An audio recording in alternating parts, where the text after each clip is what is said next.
The chandelier was supposed to kill me in chapter 12.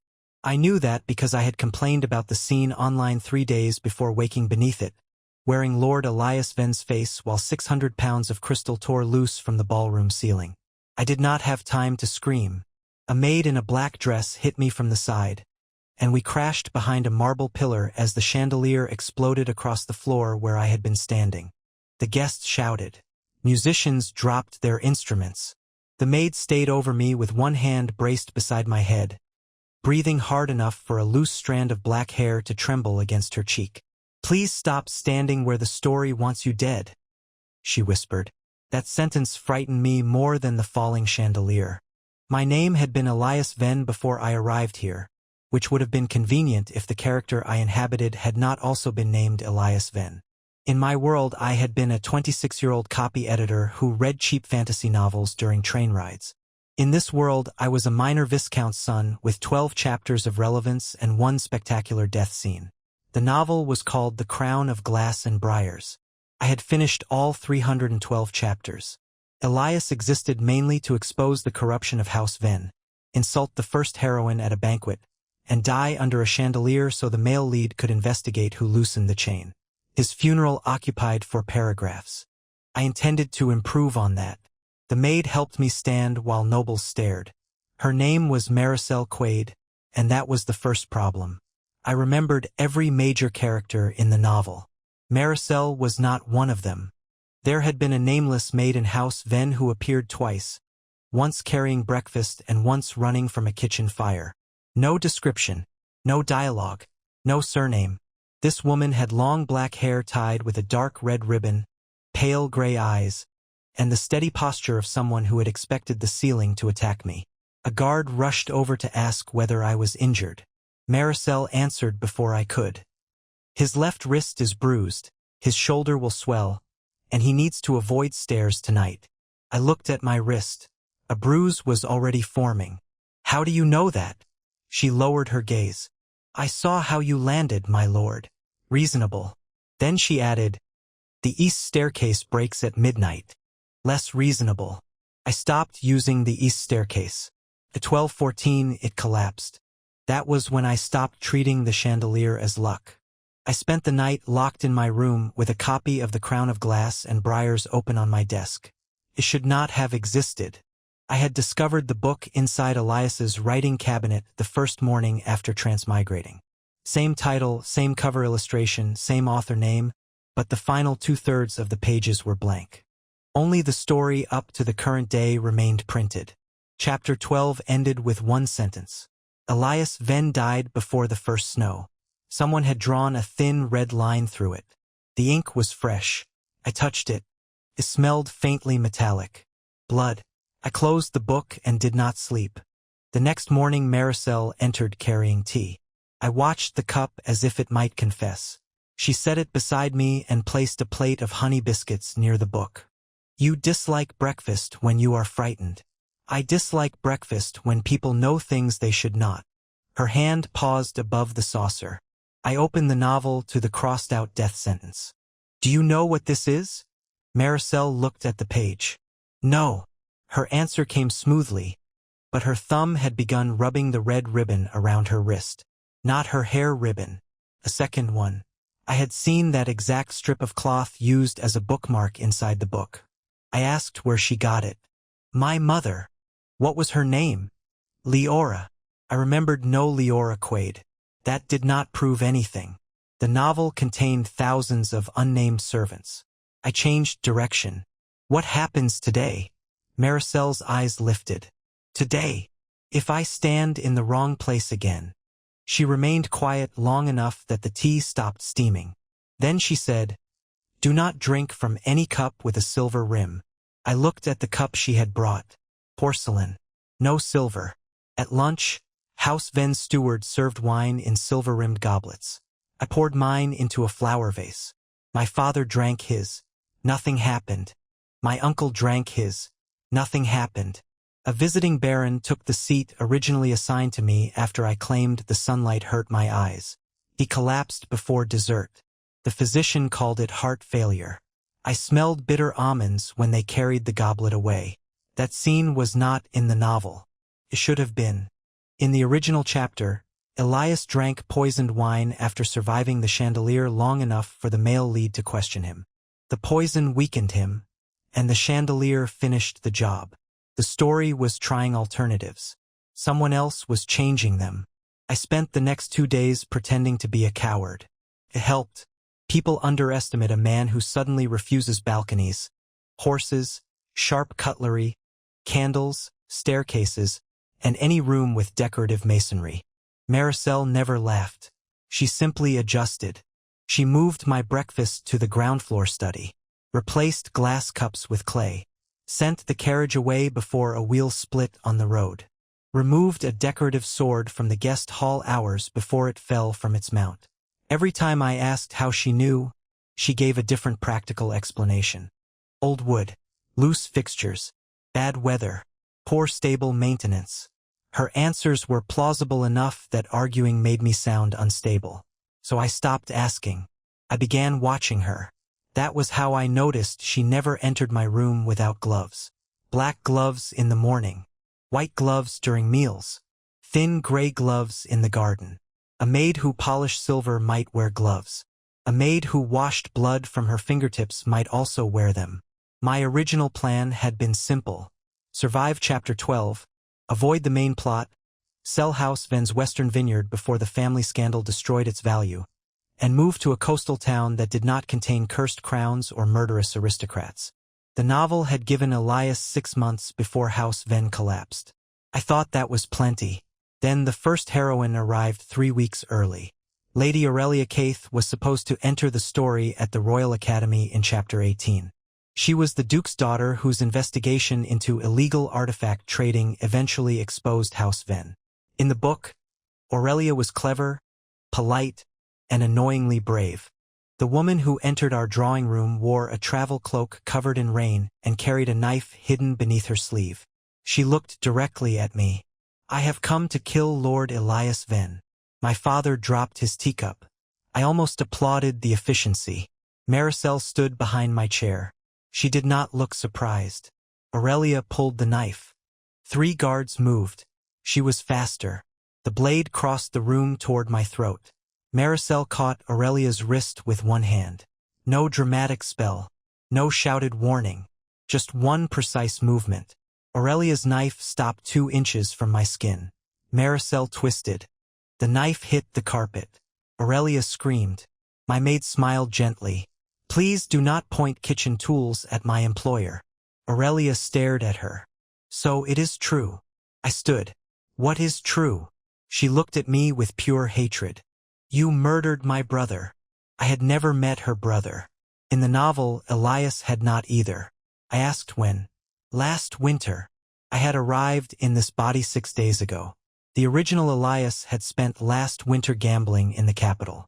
Aurelia produced letters, signed by Elias Ven, orders to ambush her brother's carriage, payments to mercenaries, a confession written in my handwriting.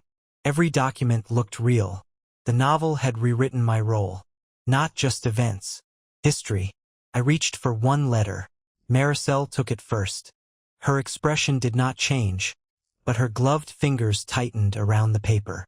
"Forged." Aurelia laughed bitterly. "Of course his maid says that." I watched Maricel. "How can you tell?" She glanced at the signature. "The curve beneath the V is wrong." I had signed 6 documents since waking in this world. She had memorized my handwriting already. That should have bothered me. The rewritten murder bothered me more. We kept Aurelia under guard instead of turning her over to the magistrate. I wanted answers before the plot found another way to make her stab me.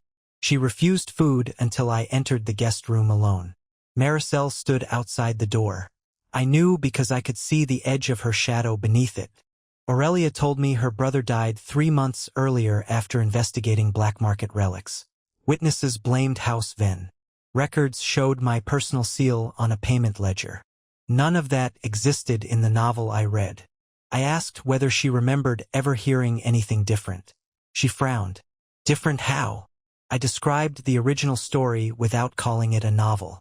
In another version, her brother lived until Chapter 72, became captain of the royal investigators, and argued with her about marrying the male lead. Aurelia stared at me, then her face lost color. My brother hated the royal investigators. In my memory, he led them. He could barely read reports. That confirmed something terrible. The story was not merely adding false evidence. It was altering character histories so the new plot made sense. Aurelia asked how I knew a life she had never lived. I told her the least impossible version. I remember a future that no longer exists. She looked toward the door. Then your maid is part of it. I already suspected that.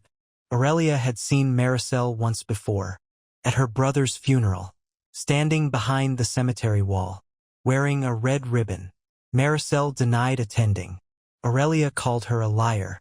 Maricel remained calm. I believed Aurelia. That became my first secret. The second heroine vanished 4 days later.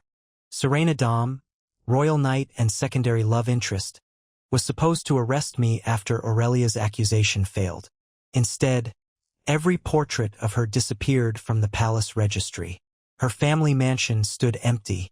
Servants insisted no Dom family had ever owned it. The Night Order had no record of Serena.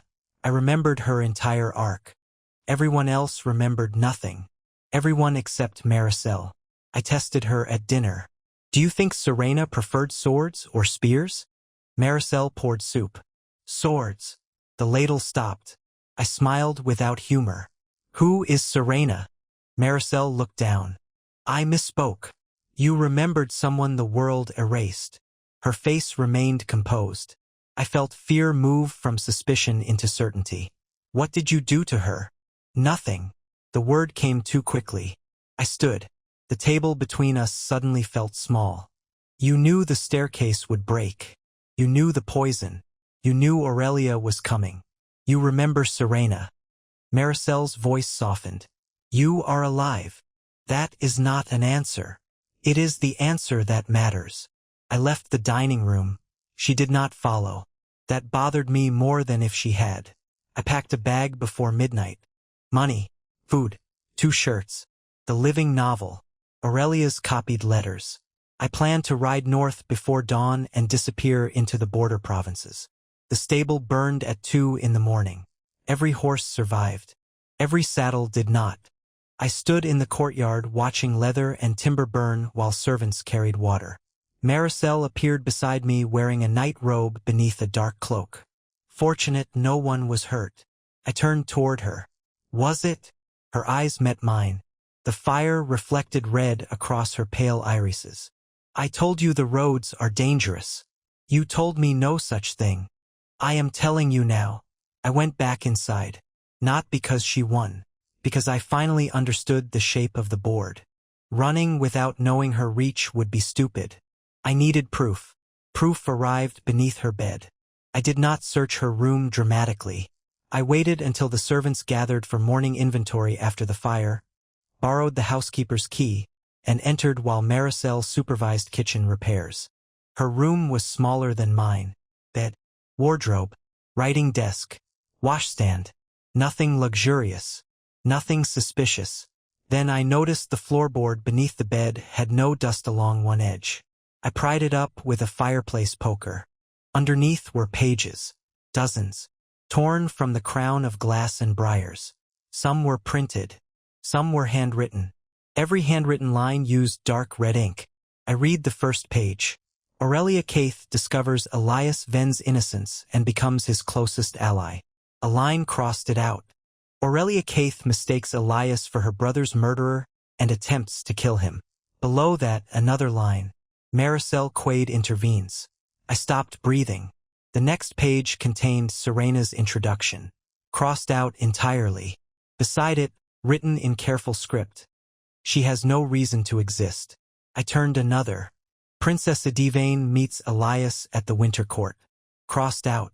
The princess instead contracts a fever and remains outside the capital for 2 years. Another.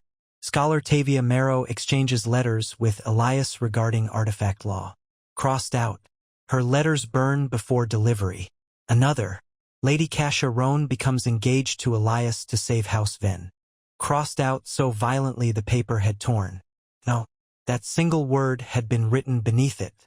Not removed. Not changed. No. A jealous answer. Personal one. I kept reading. The pages grew stranger. Maricel sits beside Elias during the winter feast. Maricel becomes the woman he trusts most. Elias dismisses all marriage proposals. Elias asks Maricel to remain with him after House Ven falls. Elias chooses Maricel. That final sentence appeared 17 times. Some versions were crossed out, some circled, some written larger. On the last page, the blood was still wet. I heard the door close behind me. Maricel stood there. No gloves. Her fingers were bandaged. We looked at each other across the room. I held up the page. How many people have you erased? She did not answer. I asked again. Her eyes moved to the papers scattered around my knees. Serena is alive. Where? Outside the story. That means nothing. It means she cannot be hurt here. Can she come back? Maricel's silence gave me the answer. I stood. She moved between me and the door. Not threateningly. That made it worse. Please sit. No. You are upset. Excellent observation. I can explain. You rewrote women out of existence because they might become close to me. Aurelia still exists. She tried to murder me because you rewrote her life. She was dangerous in the original path. She was supposed to become my ally. She was supposed to stand beside you. There it was. The real offense. Not danger. Proximity. I asked what she had done to the novel. Maricel looked toward the torn pages. My mother called it margin magic. Her family descended from witches who could alter written contracts, names, and eventually fate itself. The ability was strongest when applied to stories already believed by many people. The Crown of Glass and Briars was not merely a novel. It was the printed shadow of this world's fate. Some author in my world had somehow received its shape and written it as fiction. Maricel discovered a copy when she was 12. Only her copy changed with reality. She read ahead. She learned she would die unnamed in a kitchen fire. She learned House Ven would fall. She learned I would die before winter. She decided the book was wrong. At 14, she cut her finger and crossed out her own death. The kitchen burned. She survived. The magic worked.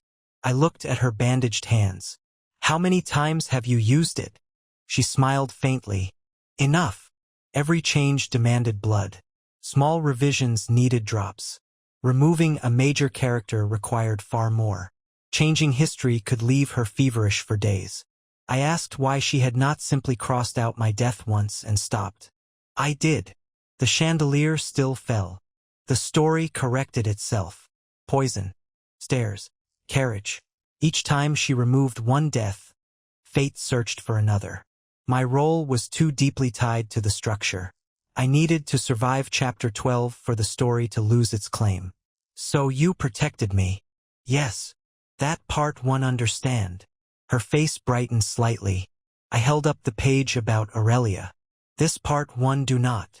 The brightness vanished. Maricel sat on the edge of her bed. When you survived longer, the blank pages began writing new paths. Paths where I met the heroines.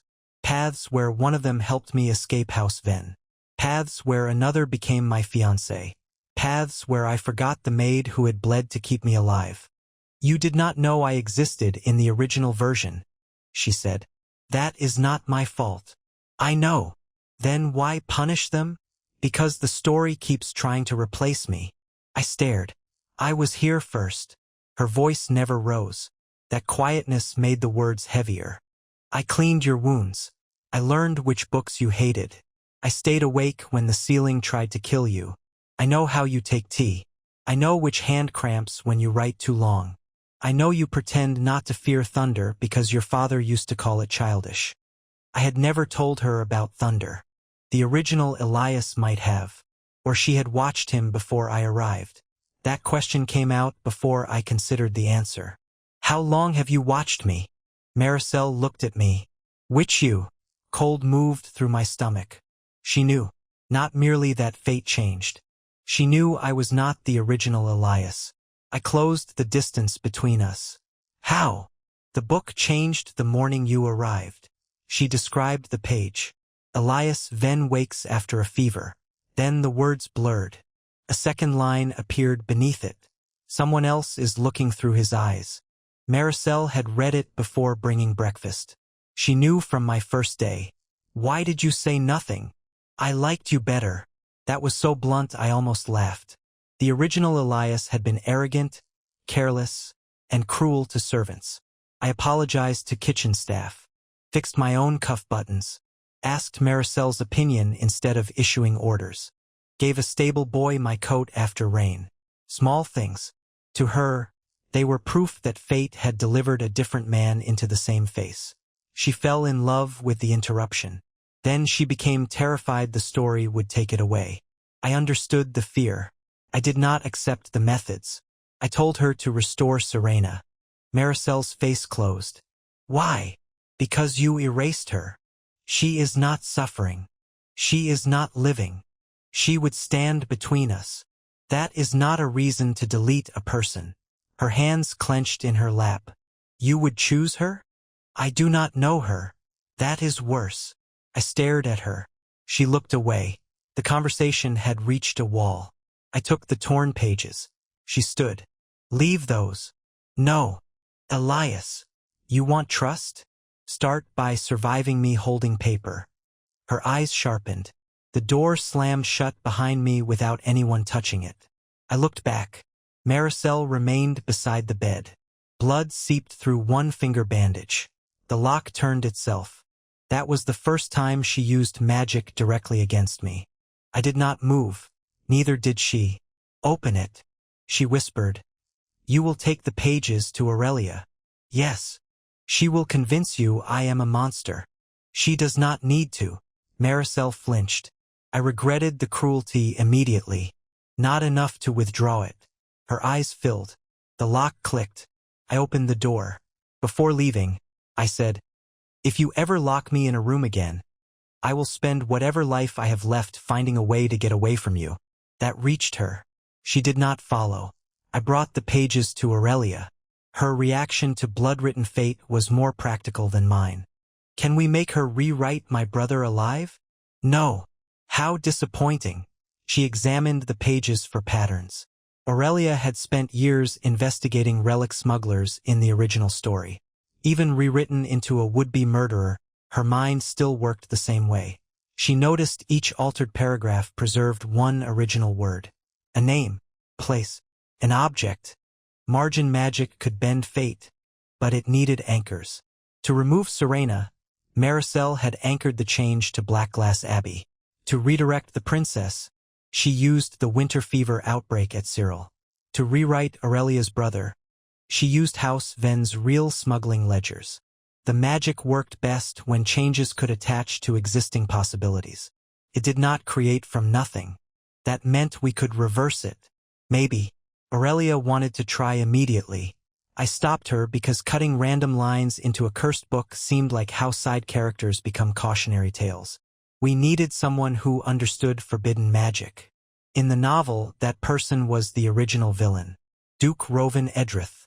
Rovan was supposed to spend the first half of the story manipulating the royal court, murder 3 ministers, unleash a plague of shadow beasts, and eventually reveal that the crown had executed his younger sister for possessing witch blood. Readers hated him until chapter 140. Then they learned the kingdom deserved most of what he did.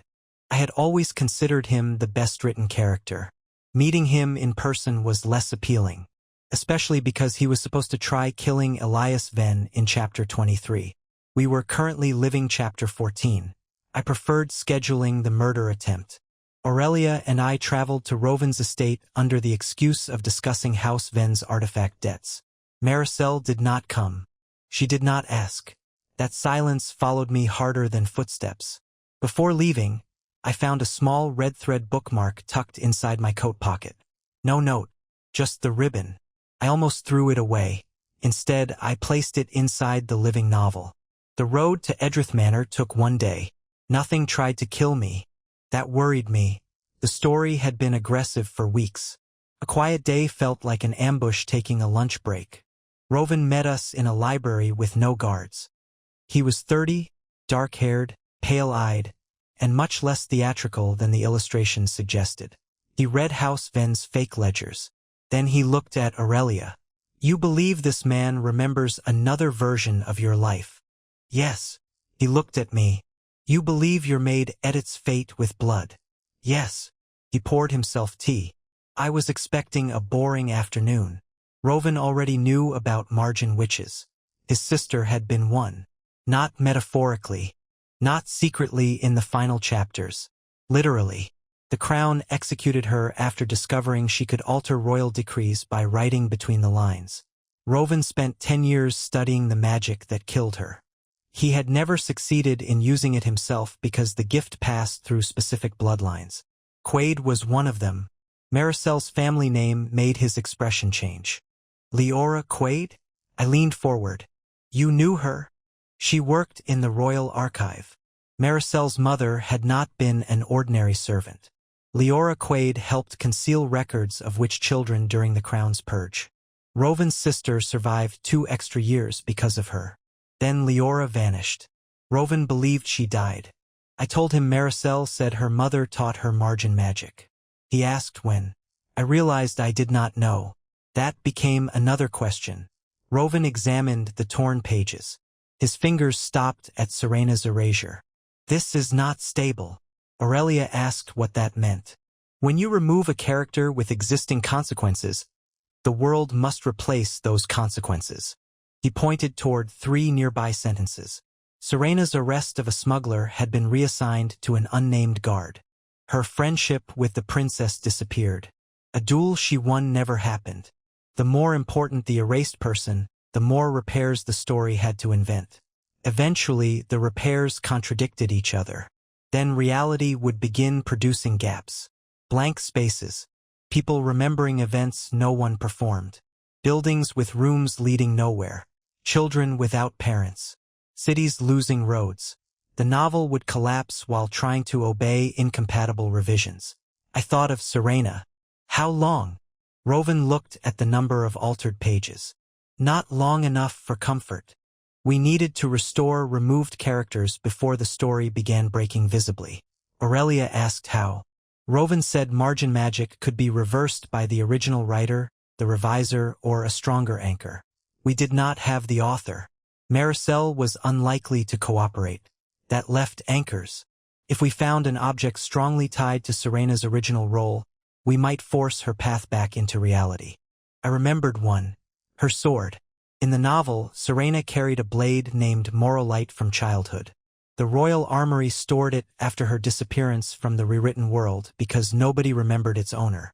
We returned to the capital. The first blank space appeared before sunset. A street vanished. Not destroyed. Vanished. Our carriage turned onto Lantern Row and found a white wall stretching across the road where 6 buildings should have stood. Pedestrians walked past without reacting. Aurelia touched the blank surface. "What is this?" I opened the living novel. A paragraph describing Serena chasing smugglers through Lantern Row had become unreadable. The street existed because she used it. Now the story had forgotten why. Rovan swore. We did not have weeks. We had days. The Royal Armory required palace access. In the original story, Princess Edivane would have provided it. Maricel had rewritten her out of the capital. Aurelia suggested burglary. Rovan suggested blackmail. I suggested asking the villain which minister he already planned to threaten and combining tasks. Rovan looked almost offended that I knew his habits. We blackmailed Minister Halbrecht with evidence from House Ven's smuggling records. It felt surprisingly efficient. He gave us an armory authorization by dinner. Morolite stood on an unclaimed weapons rack. The moment I touched the hilt, the living novel opened inside my satchel by itself. Pages flipped. Blood-red writing appeared across Serena's crossed-out introduction. "No, Maricel." Rovan grabbed my wrist. "Do not release the sword." The armory lights went out. A woman screamed somewhere in the palace. The floor beneath us shifted. For 1 second, the armory became a corridor. Then a chapel. Then a battlefield. Reality was searching for Serena's missing place. Aurelia shouted something I could not hear. The sword grew warm. I remembered Serena's first line from the original novel. You may outrank me, Lord Ven, but steel does not care about titles. I said it aloud. The room snapped back. A woman appeared on the floor beside the weapon rack. Black uniform, short brown hair, one hand reaching for a sword she thought she had always owned. Serena Dom opened her eyes. Then she punched me. Honestly, fair. She remembered being removed. Not the experience itself. The absence. A blank stretch where thoughts should have been. She remembered Maricel standing at the edge of it. That gave us our first restored heroine. It also told Maricel exactly what we were doing. When I returned to House Ven, every servant had left. Not dismissed. Left. My father had moved to our country estate. My uncle suddenly remembered urgent business abroad. The halls were empty except for Maricel. She waited in the front room wearing a clean black dress and red ribbon. Dinner was set for 2. Welcome home. I looked at the empty house. What did you do? Nothing. Where is everyone? They chose to leave. That wording mattered. Why? I told them House Ven would fall within 3 months. True. In the original plot, it would. I offered severance and travel money. Also plausible. She had not forced them. She had simply cleared the board. I stepped into the room. Serena is back. I know. The candle flame beside her bent. You are angry. Yes. At me. At them. There was no point pretending. Why? Because you went to Roven. Not Aurelia. Not Serena. Roven. The original villain. That surprised me. You are jealous of him too? I am jealous of anyone who becomes necessary to you. That was at least honest. I sat across from her. I need you to restore the other pages. No. Reality is breaking. I can repair it. With more edits. If necessary. That is exactly the problem. Maricel served soup. I did not touch it. She noticed. I did not poison you. I know. How? You want me alive. That has always been true. The sentence carried too much weight. I asked about her mother. The spoon in her hand stopped. Roven knew Leora Quaid. Maricel went pale. That was the first time I saw genuine surprise defeat her control. He says she worked in the Royal Archive. She did. You said she taught you margin magic. She did. When? Maricel looked at the table. She left instructions. Leora died when Maricel was 9. The lessons came from notebooks. No mother guiding her hand. No loving witch training. A child learning blood magic alone because she found a book predicting her death. That image explained too much. Maricel continued reading the living novel after her mother died. Every future page treated servants as furniture. Her father disappeared without explanation. Her aunt died between chapters. Maricel herself burned in a kitchen fire while nobles discussed inheritance upstairs.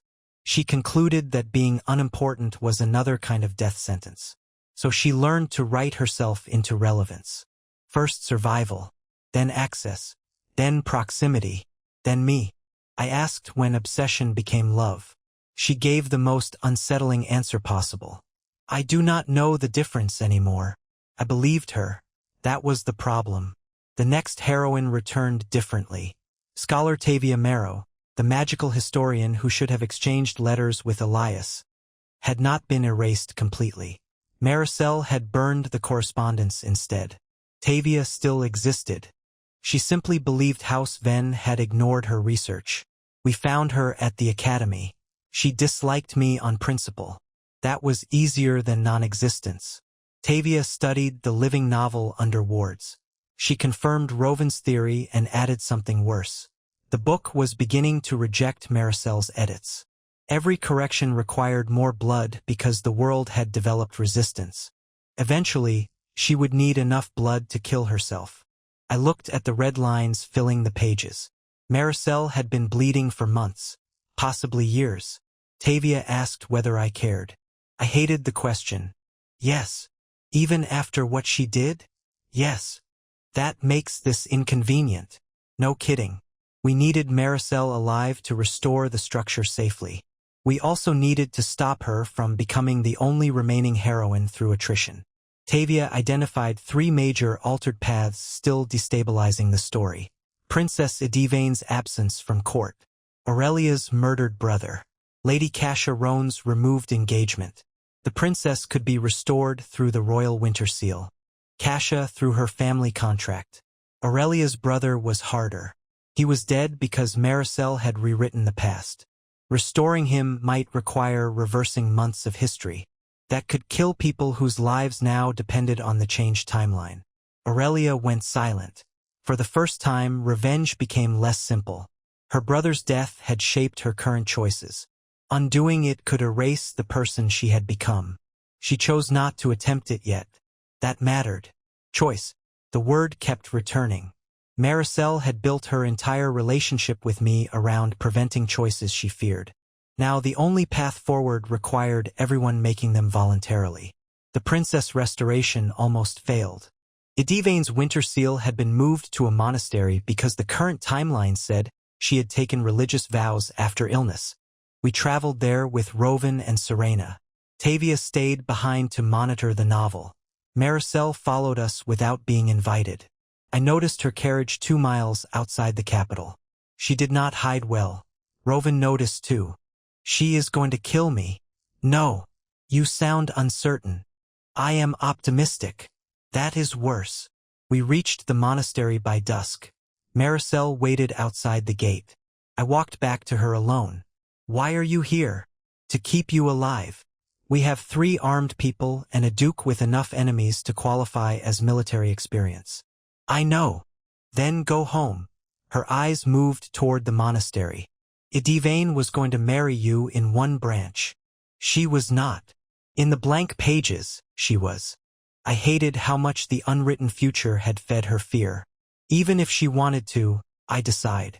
You say that as if decisions cannot change. They can. Her face tightened. That was the sentence she feared most.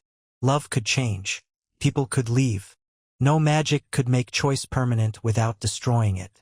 I told her that. She replied, "Then what am I supposed to trust? Me. That is not enough. It has to be." She looked at me like I had asked her to step off a cliff. Maybe I had. I entered the monastery. She stayed outside. Edivane returned at midnight. The winter seal reacted to a crown inscription Tavia reconstructed from the original chapter. The monastery walls flickered. The chapel windows changed. And a woman in white robes collapsed beside the altar. Princess Edivane woke believing she had survived a fever 6 months earlier. Everyone else remembered her absence as a diplomatic retreat. Reality chose the least destructive repair. Good. Then the monastery bells began ringing by themselves. The living novel opened. Every page after chapter 20 went red.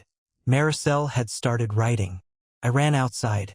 She stood beside the carriage with blood dripping from both hands. A circle of torn pages surrounded her boots. Rowan drew his sword. I stopped him. Maricel looked at me. I found a solution. Those words have never preceded anything pleasant. She had decided to remove the story's romantic structure entirely. No heroines. No marriage routes. No competing bonds. She would rewrite The Crown of Glass and Briars into a survival tale where Elias escaped with one loyal servant. Her. The red writing spread. Inside the monastery, Edivane screamed. Serena's sword vanished from her hand for half a second. Aurelia, miles away, disappeared from one line in the novel. Rowan stepped toward Maricel. I moved between them. Stop writing. If I stop, the story will keep taking you toward them. The story does not choose for me. It keeps creating reasons. So do you. That hit her. She stared at me. You make accidents useful. You turn danger into dependence. You erase people who might matter. You keep saying the story is forcing us while you are doing the same thing. Her blood hit the dirt between us. I am trying to keep what I love. No. You are trying to remove every version of the world where I might not love you back. She trembled. That is not the same thing. The red lines stopped spreading. For 1 second, Then the book itself moved. Pages ripped free and lifted into the air. Not Maricel's magic. Something else. The author. Or whatever stood behind the story. A sentence appeared across the open page. The narrative will correct deviation. Rovan swore. Edivane stared. Serena gripped the air where her sword had returned. The world finally revealed the larger enemy. Fate had not been passive. The novel was defending its structure. Maricel's edits were destructive. The original plot was also a cage. I had been trying to escape one manipulator while assuming the other was natural law. The pages turned. New sentences appeared. Elias Venn dies at the monastery gate. I stepped back. The stone arch above us cracked. Maricel moved. I grabbed her arm. No, she stared. If you edit it, the book wins by making you bleed. The arch will fall. Then we move. We ran. The arch collapsed behind us. The sentence changed. Elias Venn is struck by a runaway carriage. Rovan cut the carriage traces before the horses bolted. Serena dragged the driver clear. The sentence changed. Elias Venn is stabbed by a grieving monk. Edivane intercepted the monk and knocked the knife away. The book kept trying. We kept answering without magic. That was the moment the balance shifted. I was no longer surviving because Maricel rewrote fate. People chose to help me. The novel hated that. The pages began tearing themselves apart. Tavia later called it narrative overload. I called it a tantrum. We returned to the capital with half the book blank and Maricel unconscious from blood loss. I carried her into House Venn. That felt complicated. She woke 2 days later. No gloves. Bandages covered both palms. The first thing she asked was whether Edivane still existed. Yes. Her face tightened. Then she asked whether Serena existed. Yes. A longer pause. Aurelia. Yes. She looked toward the window. Rovan. Unfortunately. She almost smiled. Progress can be petty. I told her the book had begun enforcing the original plot directly. She asked what chapter we were in. 17. Her fear returned. 3 chapters until House Venn's scandal opened. 6 until Rovan's first murder attempt. 7 until the Royal Academy burned. 12 until the main male lead arrived. I had spent so long avoiding heroines that I had barely thought about him. Prince Cale Ormond, the actual protagonist. In the original novel, Cale was brave, decent, and completely unaware how many disasters followed him. He was also the central anchor of the story. If anyone could force the novel back toward its intended path, it was him. Maricel immediately said, "Do not meet him." I looked at her. She sighed. I know. At least she recognized the reflex. Rovan arrived with Tavia that afternoon. We formed the strangest alliance in the kingdom. A transmigrated side character. A Yandere witch. The original villain. 3 restored heroines. 1 irritated scholar. Our goal was to break the novel's ability to dictate roles without collapsing reality. Tavia proposed finding the first manuscript. The living novel we possessed was a copy. Margin magic had to derive from somewhere. Royal records mentioned a book sealed beneath the old academy before the kingdom's founding. Rovan's sister once called it the source text. Maricel's mother had searched for it. That gave us direction. The old academy archives were beneath the current Royal Academy. Unfortunately, Chapter 18 began there. The story wanted me on campus. That felt like walking into an appointment with a knife. We went anyway. The academy welcomed House Venn's donation with false smiles. Aurelia enrolled as an investigator. Serena joined security. Edivane returned publicly as princess. Rovan entered under diplomatic privilege. Maricel registered as my personal attendant. She insisted. I allowed it under one condition. No editing. She showed me her bandaged hands. I cannot. That is not a promise. Her mouth tightened. I promise. Good. The academy catacombs were hidden beneath the old astronomy tower. Tavia found the entrance through references to unwritten stairs. That phrase turned out to be literal. The stairs existed only when nobody described them. The moment someone said, Stairs. They vanished. We spent 15 embarrassing minutes learning to point silently. Rovan enjoyed that too much. At the bottom, we found a library with no books. Shelves covered every wall. Empty. In the center stood one stone desk. On it lay a single page. No title. No ink. Maricel stepped closer. The blank page filled.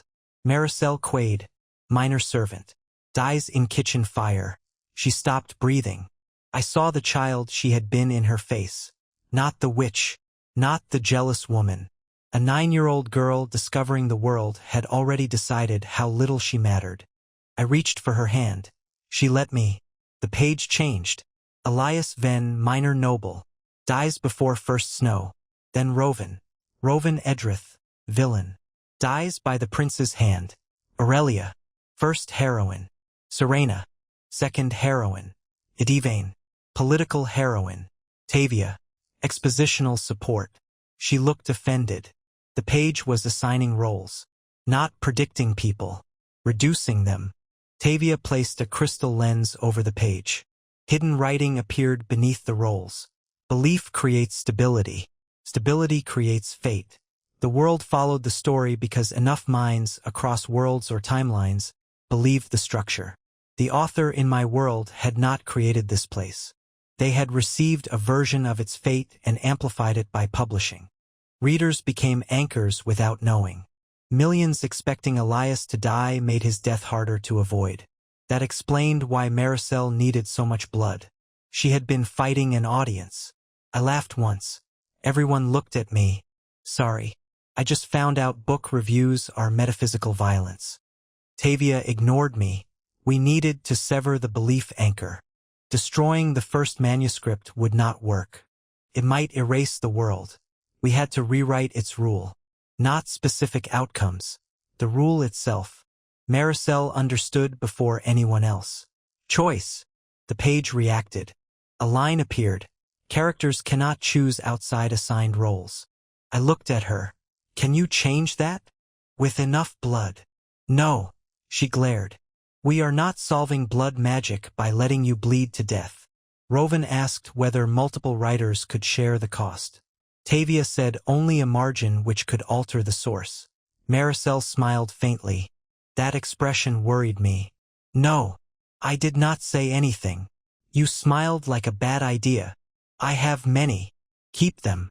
We left the source page in place and returned upstairs to search Leora Quaid's archive notes. The Academy records keeper insisted no such woman existed. Then Maricel placed her hand on the desk. The ink in one registry turned red. Leora's name appeared. Old margin magic. Not a new edit. A hidden one.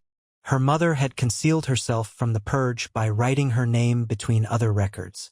We found a storage key attached to the entry. The key opened a cabinet behind the archive wall. Inside waited 7 notebooks. Maricel sat on the floor and read. Her hands shook. Leora Quaid had known about the first manuscript. She had also discovered another way to alter its rule. Not blood. Consent. Margin magic grew from the same principle as contracts. Blood enforced authority because blood represented the writer's claim. But if every major affected role willingly signed a revision, the source could accept it without sacrifice. Collective amendment. Rovan looked at me. You need the main cast. I looked at the list. We had heroines. Villain. Minor noble. Which, we did not have the protagonist. Prince Kale arrived at the academy the next morning. Right on schedule. He walked into the courtyard during sword practice while half the students whispered about House Venn. Golden hair. Blue coat. Hero posture. Even Rovan looked irritated by how protagonist-like he appeared. Kale approached me. In the original novel, this was our first meeting. He was supposed to dislike me instantly. Instead, he held out his hand. Lord Venn, I hear the universe has tried killing you 6 times. I stared. That is an unusual introduction. My sister Edivane wrote me. That explained it. He knew enough to avoid the scripted hostility. We shook hands. The living novel inside my coat became hot. A line appeared. The hero recognizes his enemy. Kale looked over my shoulder.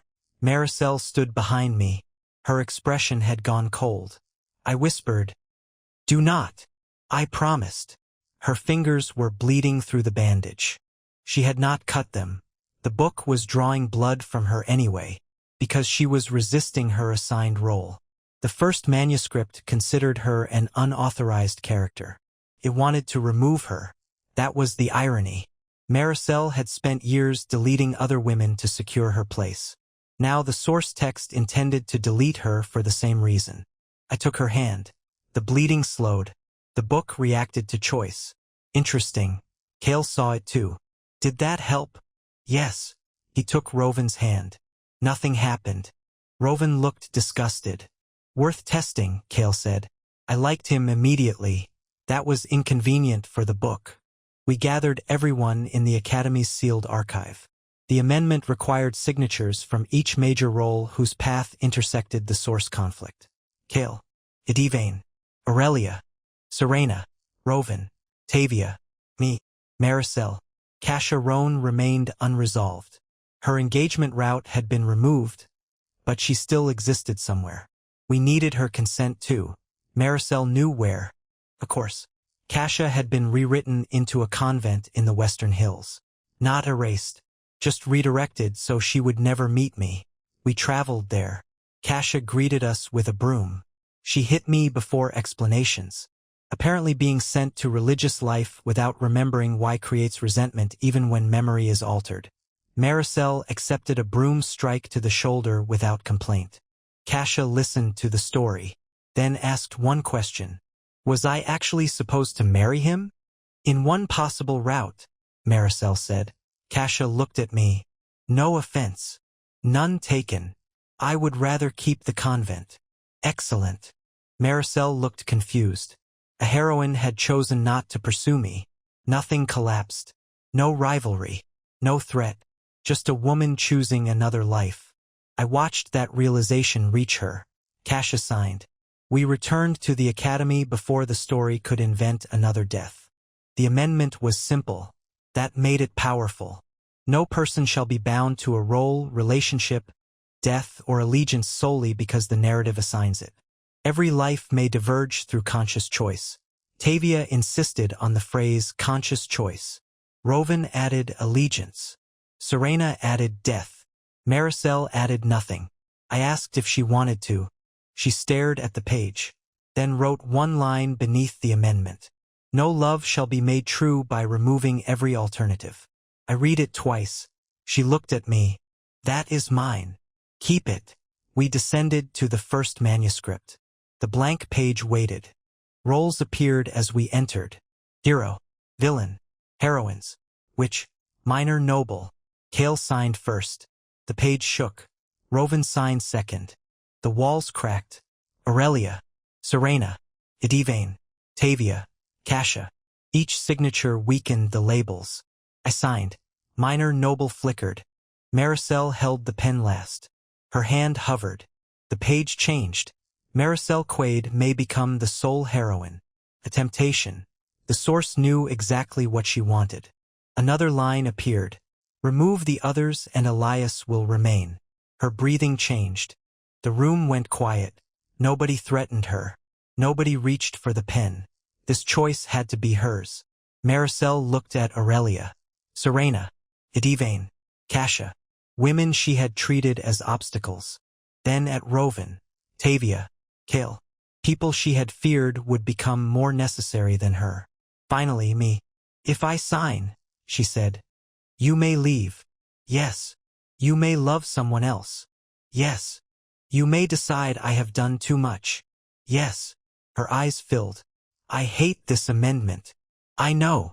She laughed once through tears. Then she signed. The page split down the center. No explosion. No grand beam of light. Just paper tearing. The roll labels vanished. The library shelves filled with books. Thousands. Not one fixed story. Possibilities. The living novel in my coat became blank. Completely blank.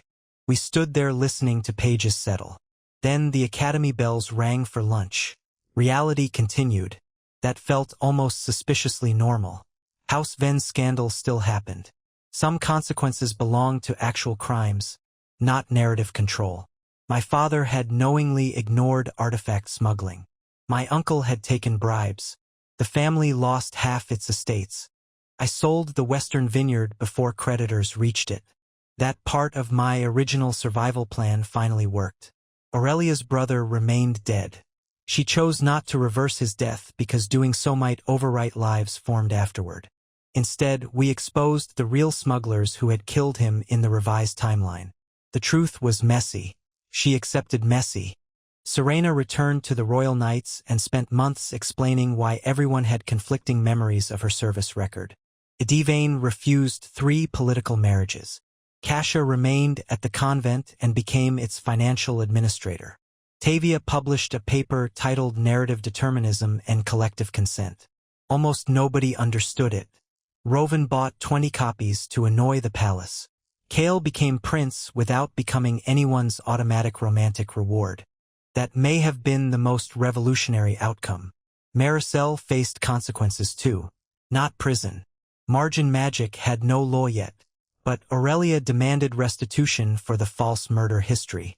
Serena demanded every personal item Maricel removed during her erasure. Kasia demanded an apology. Edivane demanded access to Leora's notebooks so the crown could protect remaining witches instead of hunting them. Maricel agreed to all of it. She hated apologizing. That made the apologies better. She moved out of House Ven for 6 months. My decision. Not exile. Distance. She rented a room above a bakery and worked copying legal documents under Tavia's supervision. No blood magic. No hidden pages. No role editing. We spoke once a week. Sometimes less. She never appeared uninvited. That was harder for her than any battle. One winter evening, she sent a note asking whether I wanted tea. A note, not a changed schedule. Not a manufactured accident. Not a servant informing me I had somewhere to be. A question. I went. The bakery smelled like cinnamon. Maricel sat near the window wearing a dark green dress instead of servant black. Her red ribbon remained in her hair. I was glad. Not every symbol of the old story needed destruction. She poured tea. What happens if I ask whether you missed me? I answer honestly. That seems dangerous. You survived worse. She looked down at her cup. I missed you. I know. That is not an answer. I missed you too. Her hand stopped. I watched hope arrive without permission from any book. It looked better that way. We did not become a couple that night. I was not going to turn obsession into romance because she behaved for 6 months. She knew that. Mostly. We started with walks. Public places. No magic. No secrets. Rovan once joined us uninvited because he thought making Maricel jealous would be funny. She lasted 11 minutes. Then she told him she hoped every chair in his estate developed one short leg. He called that healthy progress. I agreed. She glared at both of us. A year passed. The living novel remained blank. Sometimes new words appeared, but only after events happened. Not before. History instead of fate. I liked that distinction. One page recorded Aurelia opening an investigation office.